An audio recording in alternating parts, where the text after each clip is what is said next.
ही आहे 12 वर्ष कुंभमेळा यात्रेची जागा।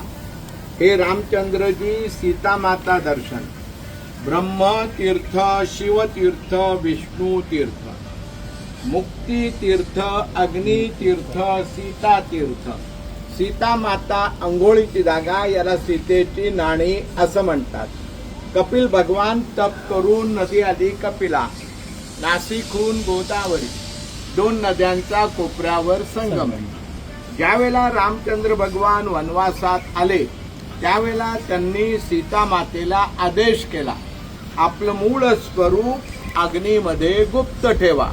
म्हणून ब्रह्मदेव, शंकर आणि विष्णू 3 देवांच्या साक्षीने सीतामाता इथे अग्नीमध्ये गुप्त झाली। तिथून रामाने मायावी स्वरूप काढलं, ते ठेवलं पंचवटी सीता गुफेमध्ये। रावण घेऊन गेला ती मायावी सीता, मूळ स्वरूप अग्नीमध्ये। शूर्पणखा, लक्ष्मणाने नाक कान कापलं, ती मूळ जागा। इथे नाक कापून गोदावरीच्या पलीकडे टाकलं। नाकाला संस्कृतमध्ये नासिका म्हणतात, म्हणून ते नाशिक झालं।